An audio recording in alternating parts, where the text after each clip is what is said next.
Bom, olá pessoal, vamos hoje dar continuidade ao nosso curso de Física Quântica. A aula de hoje iremos abordar a radiação térmica.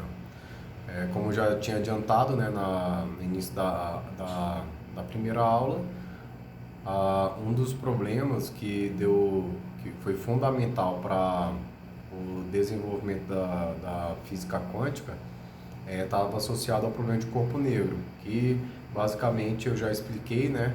É um problema de absorção e emissão de radiação.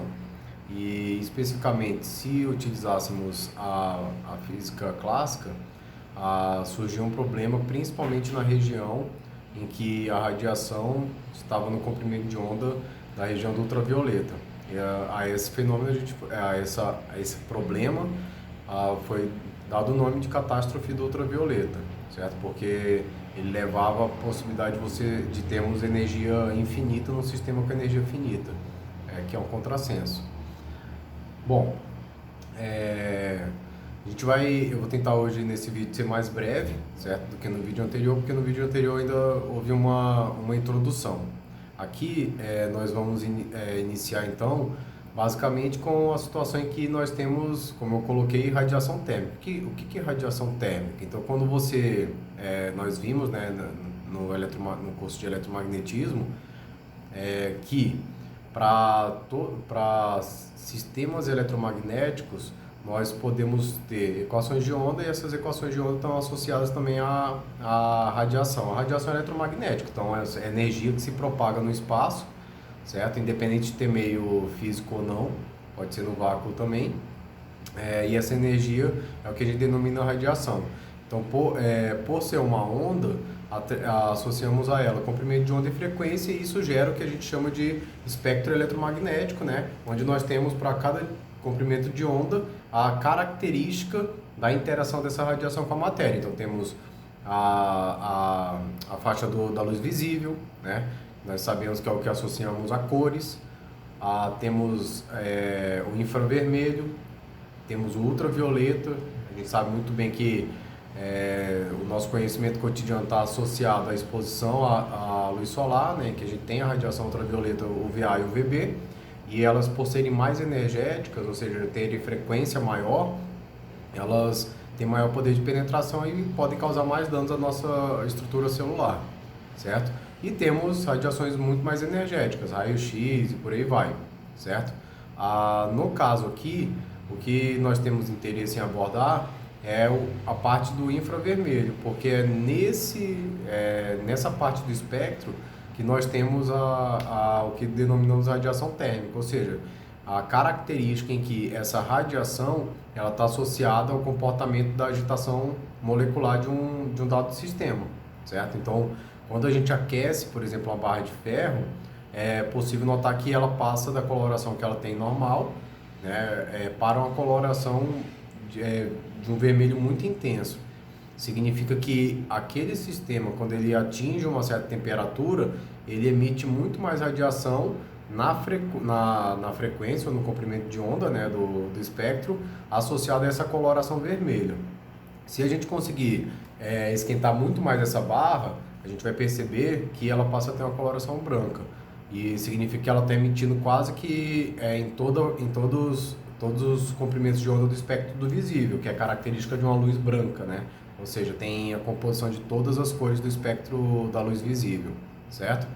Então, nessa situação, como eu tinha adiantado, se você emite radiação, você pode aquecer ou transferir energia, né, para aquecer um corpo. Através dessa transferência de energia, corpos absorvem e também emitem, né? Então, como eu coloquei na aula passada, se a gente tem uma parede escura, ou azulada aqui no caso, né? Significa que ela emite em todo o espectro, porque a luz que está chegando nela é branca, então está chegando luz em todo o espectro do visível, mas ela tá absorvendo em todas as regiões praticamente, menos na região do azul, que é a coloração que ela está agora refletindo, certo?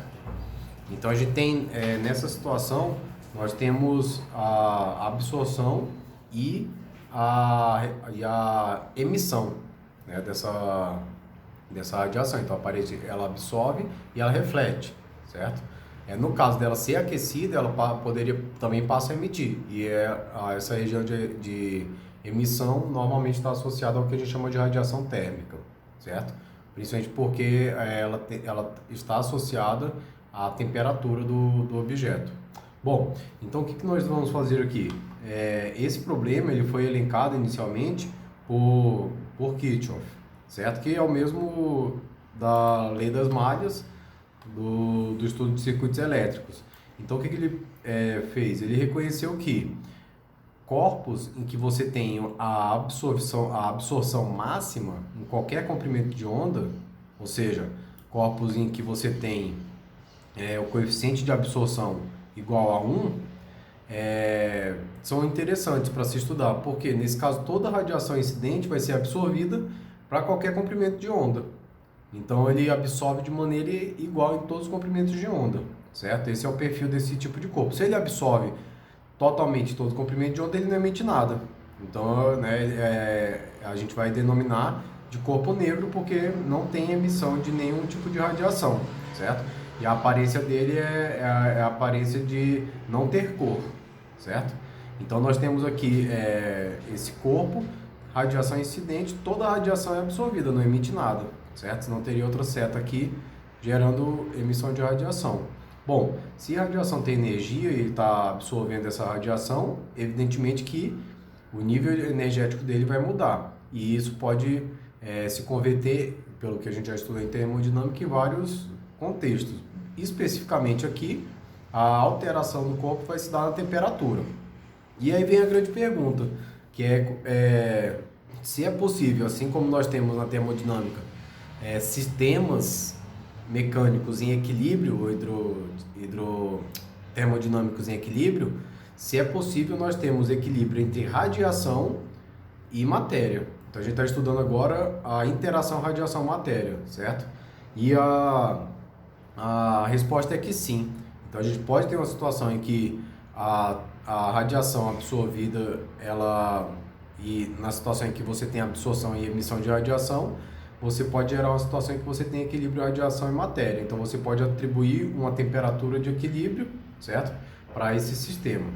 Bom, para chegar nesse ponto, a gente precisa definir a energia radiante do sistema. A gente vai denominar essa quantidade de I, certo? Associada à irradiação, né? Certo?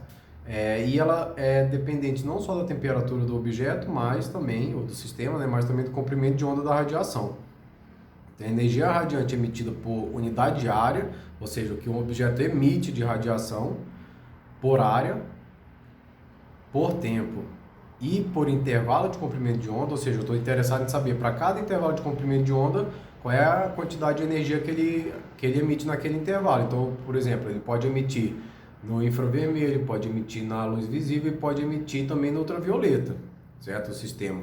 Em geral, ele não vai emitir de maneira igual. A curva de emissão vai ser uma curva que tem preferência por emissão num dado intervalo de comprimento de onda, certo? Bom, então, ou seja, isso aqui é o estudo geral, mas a característica do corpo vai privilegiar um intervalo de comprimento de onda. Então, o que ele postulou em 1860 foi que a razão entre essa quantidade aqui que a gente chama a energia radiante emitida por unidade de área, tempo e unidade de intervalo de comprimento de onda, a gente chama de emitância espectral, certo? Porque é a quantidade que ele emite por intervalo de comprimento de onda, principalmente, né? Aí emitância espectral, o espectro está associado ao comprimento de onda. Pela quantidade ou pelo coeficiente de absorção naquele comprimento de onda, ele propôs ou postulou que ela não depende das características do corpo emissor, ou seja, vai ser igual para todos os corpos, essa razão, certo? Bom, claro que se ele postulou, a ideia é que se demonstre isso, né? Basicamente, para um corpo negro é mais simples trabalhar essa situação, porque se para o corpo negro o coeficiente de absorção em qualquer comprimento de onda é igual a 1, então nós temos aqui que essa razão, que é independente da característica do corpo emissor, vai ser exatamente a emitância espectral do corpo negro. Então, se a gente determinar a emitância espectral do corpo negro, a gente vai ter a capacidade de conhecer de conhecer uma quantidade que independe do corpo emissor, ou seja, essa razão, certo? Então, estudar o corpo negro nos ajuda a conhecer as características de todos os corpos que emitem e absorvem energia. Por isso que esse é um problema-chave, certo? Bom, então o desafio, na verdade, passou então a ser encontrar essa emitância do corpo negro. Bom, para encontrar a emitância do corpo negro, a gente tem que definir fisicamente um corpo negro, certo? E a primeira análise foi feita já 19 anos depois, por Stefan, certo? Aí colocado com dados experimentais. Ele obteve que a energia total dos corpos quentes ela é proporcional à quarta potência da temperatura, a lei de Stefan. A gente conhece porque a gente estuda lá no ensino médio, certo? Que lá na parte de transferência de calor, a gente tem a transferência por irradiação e a gente estuda lá que ela é proporcional à temperatura quarta, certo? Então, o que a gente está vendo é justamente aquilo que já foi estudado lá, certo? Bom, essa energia total irradiada, ela depende da temperatura, portanto, né, segundo o estudo de Stefan, mas ela também tem uma estrutura interna, ou seja, se a energia total irradiada para uma dada temperatura, nada mais vai ser do que a soma, né, como é contínua integral, da emitância para todos os comprimentos de onda que são emitidos para aquele corpo, certo? Então, quando a gente integra no comprimento de onda, sobra só a temperatura mesmo. Então, o que ele descobriu experimentalmente é que é o resultado da integral dessa emitância. E o que a gente está buscando é a emitância do corpo negro, certo? Bom, aqui a constante que ele obteve experimentalmente tá ali colocada, certo? A gente também pode trabalhar, além da emitância, com a emissividade, que seria o quê? Se a gente disser que a emissividade do corpo negro é 1, é comparar a emissão de radiação dos outros corpos, por exemplo, água, alumínio, por aí vai, com a emitância do corpo negro, certo? A emissividade do corpo negro, certo? Bom, então vamos voltar ao que a gente está interessado, que é descobrir essa emitância, certo? Então, experimentalmente ele fez isso com vários sistemas, mas o que a gente está interessado é saber isso para o corpo negro. Então, a gente precisa ter um modelo físico de um corpo negro. Como é esse sistema? Uma forma de aproximar, e eu introduzi isso na aula passada, é que o corpo negro seria uma cavidade totalmente fechada, pode imaginar uma esfera, certo? Oca, exceto por um pequeno orifício, por onde de área conhecida, por onde entra e sai radiação, ou pode entrar e pode sair radiação, certo? Que é a imagem a seguir. Então, ele pode ser pensado assim, pode entrar e pode sair radiação. Se pode entrar e sair, a radiação ela é absorvida e refletida aqui dentro, até o momento que você tem o equilíbrio entre absorção e emissão. Então, a gente diz que a radiação e o corpo negro estão em equilíbrio. E é essa situação que a gente está interessado em analisar, certo? Então, em 1893, já 33 anos depois da proposição, né, do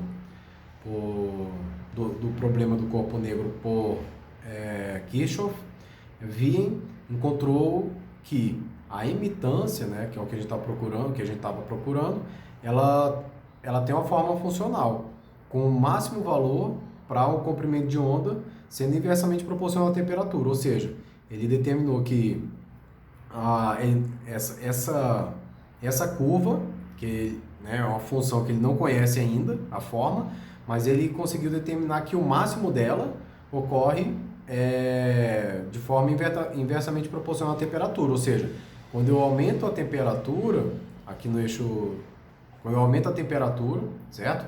E tenho para todo o espectro eletromagnético, o máximo dessa curva vai ocorrer nesse ponto, alfa sobre a temperatura. Então isso é interessante, porque começa a ter algum sabor aí, né, ou característica de um modelo teórico. Por quê?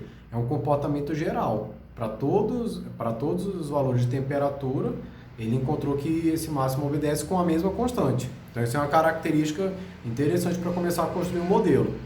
Bom, claro que se ele tem capacidade para experimental para poder determinar essa característica, ele consegue também mapear as curvas, certo?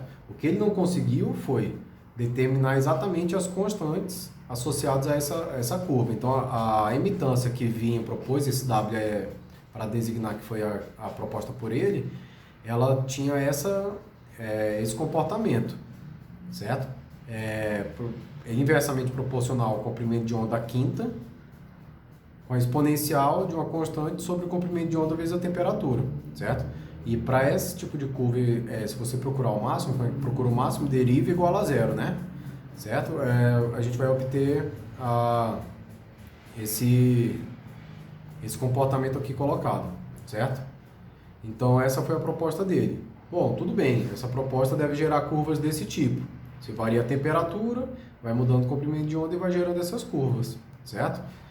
A questão aqui é que quando agora você tem uma proposta de ir um pouquinho além desse modelo, em que você começa a ter uma visualização desse sistema, ela foi proposta inicialmente por Lord Rayleigh, em que esse corpo negro ele seria composto de várias partículas, e essas partículas elas estariam vibrando, ou seja, seriam osciladores harmônicos, certo?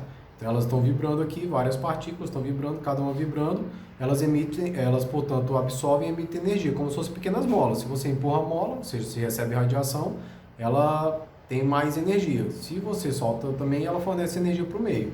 Essa foi a visualização dele, certo? E de fato, se a gente pensar nas partículas agitadas, né, no meio material, a gente pode pensar assim que esses átomos estão fixos em sítios e basicamente são osciladores harmônicos, certo? Então essa foi a visualização colocada por ele. Então a gente agora tem uma primeira ideia da função e do comportamento dela para a emitância e tem uma estrutura física, certo? Um sistema físico, uma representação desse sistema físico.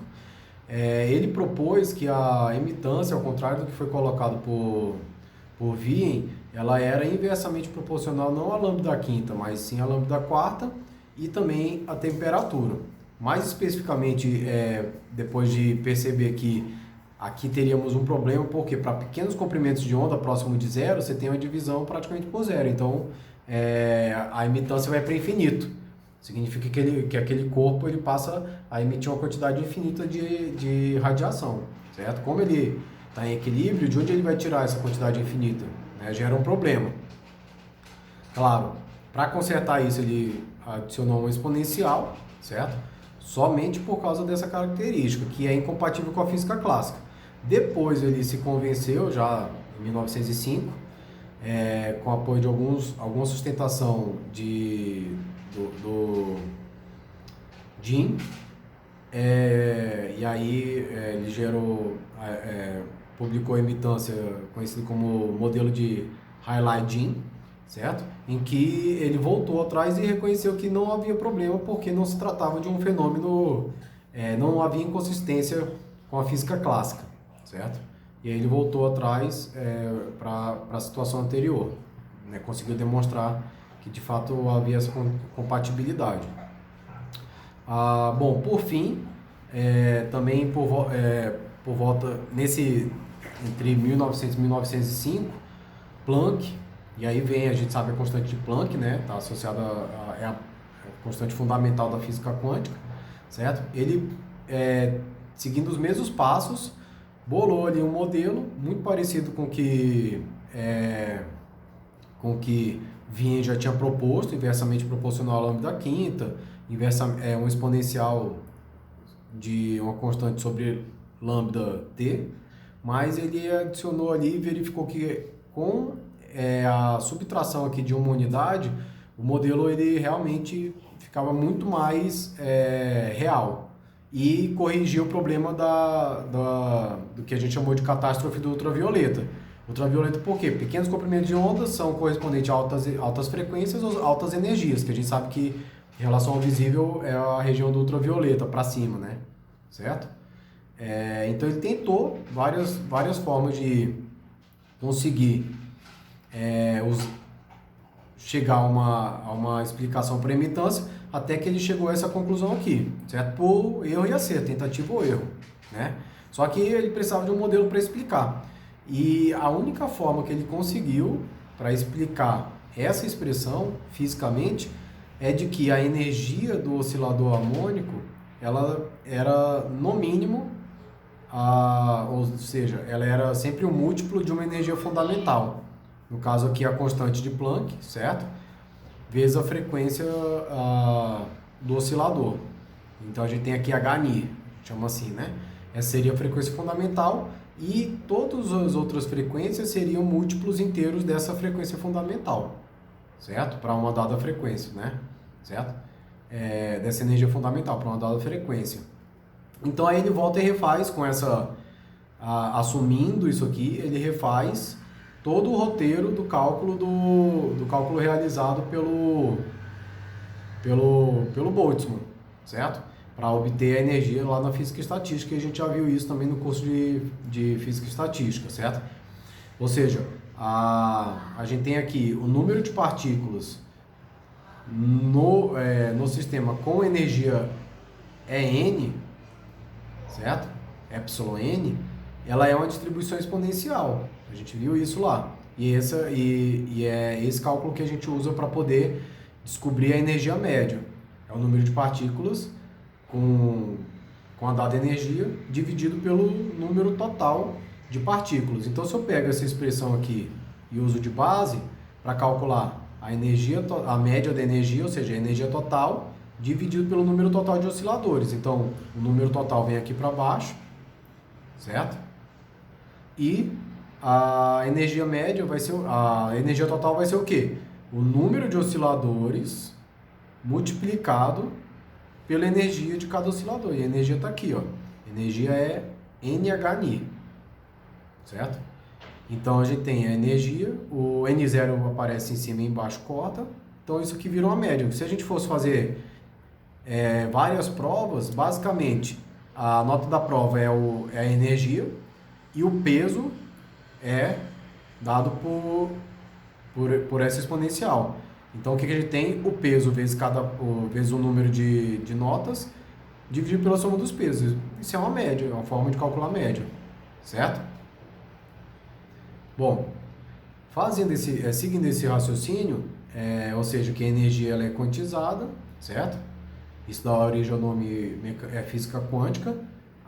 Ele pode enxergar, ou podemos enxergar, aquela expressão.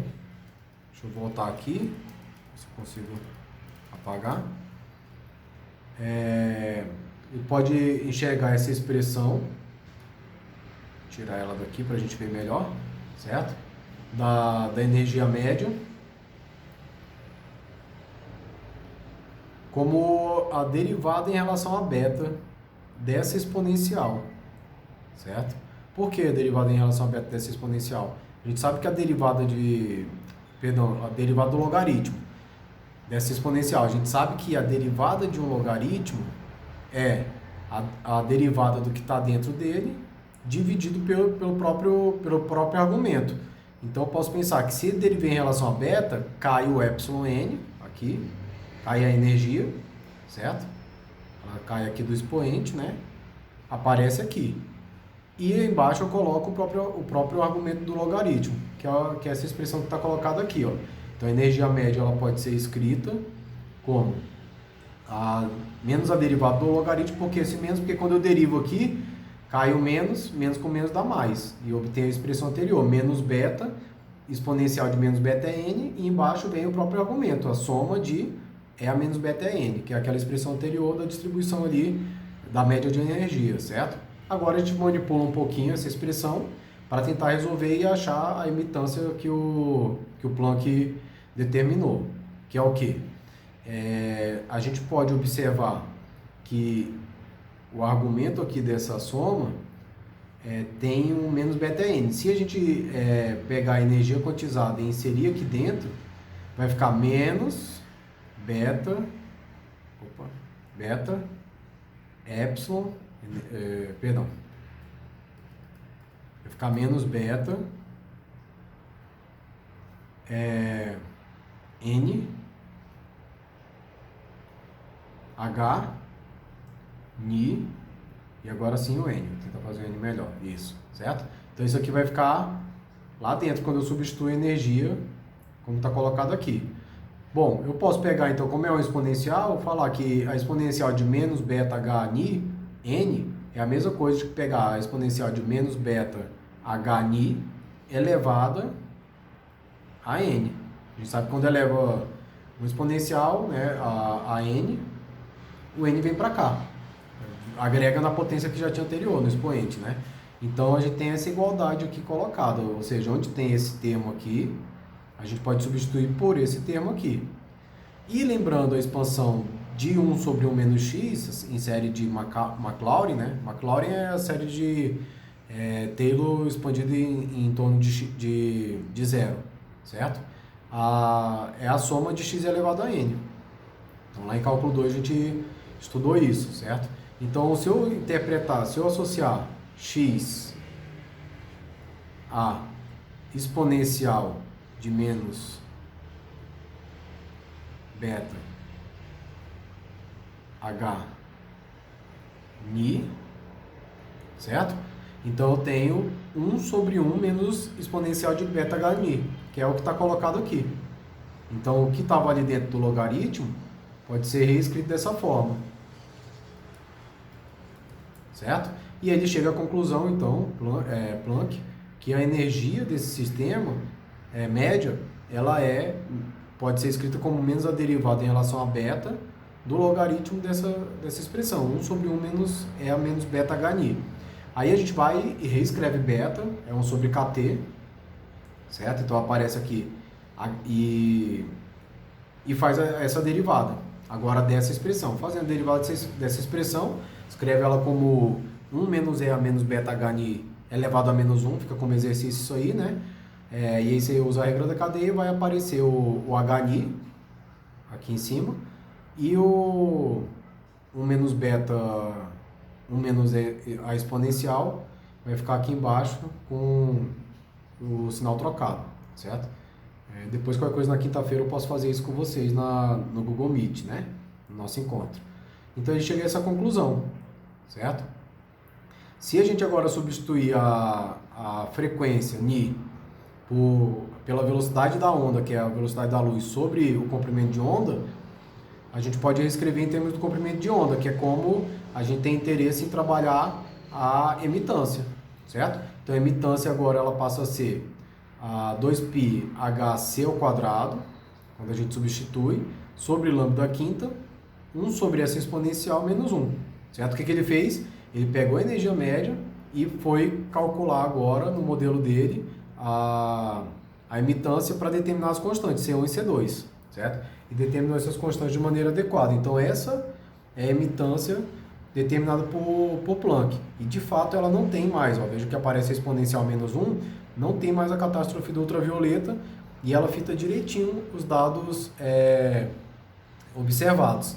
Então, com esse insight, na verdade não foi nem um insight, né? Basicamente é a necessidade encontrada por ele para poder explicar a emitância proposta, que fitava bem os dados, ele foi obrigado a assumir que a energia desses osciladores ela era quantizada, ou seja, existia um mínimo para essa energia, ela não poderia assumir qualquer valor, certo?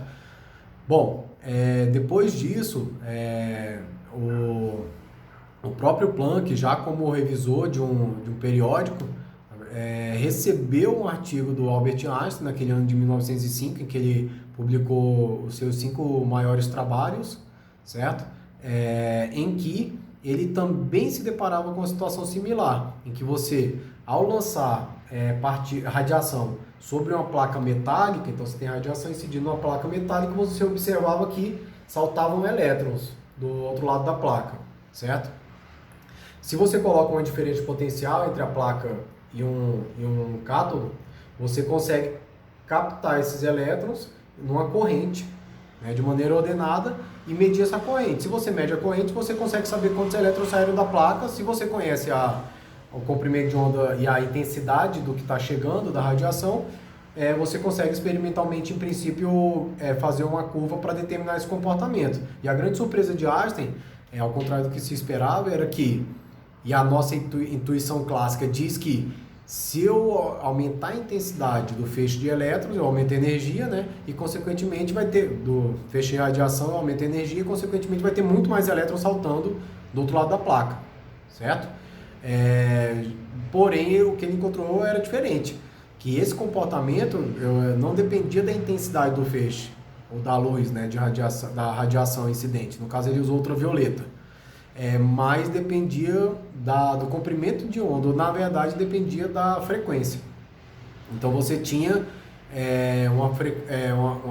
uma frequência associada a qual você conseguia fazer saltar os elétrons. Para mudar e fazer saltar mais, ampliar a corrente, não estava associado à intensidade, e sim à frequência. E quando ele traçou esses dados num gráfico, para entender essa relação, ele chegou à conclusão que existia na estrutura do metal uma função que ele determinou de função trabalho. E essa função trabalho seria o quê? O trabalho necessário para retirar o elétron daquela placa metálica. O que ele chegou à conclusão é que essa função trabalho ela é quantizada. Ou seja, a energia que eu tenho necessária para fazer pular um elétron não é qualquer energia. Aí, se você pensar, o elétron pode estar em níveis, né, eletrônicos lá dentro da placa, e entre um e outro nível eu preciso pular isso aqui para poder atingir um nível de energia para retirar outro elétron, certo? Essa energia ela está associada à frequência da radiação e à constante de Planck. Então, novamente, ele passa a explicar um fenômeno de interação radiação-matéria, e a constante de Planck aparece ali, né, colocada no modelo. Então, isso começa a mostrar que não foi apenas um acaso o Planck ter usado essa explicação para a quantização da energia, mas isso de fato era característica da estrutura atômica molecular, né, da estrutura da matéria, certo? Então isso aí fecha a nossa aula de hoje. A gente tem condições aí de trabalhar as primeiras duas atividades. Lembrando que na quinta-feira, às 8 horas, a gente vai ter nossa reunião no Google Meet. E aí, na verdade, o que eu vou fazer é abrir para vocês fazerem perguntas e a gente começa a discussão para tentar verificar se tudo que foi apresentado aí nessas duas aulas foi passível de ser entendido, compreendido por vocês, certo? Até mais!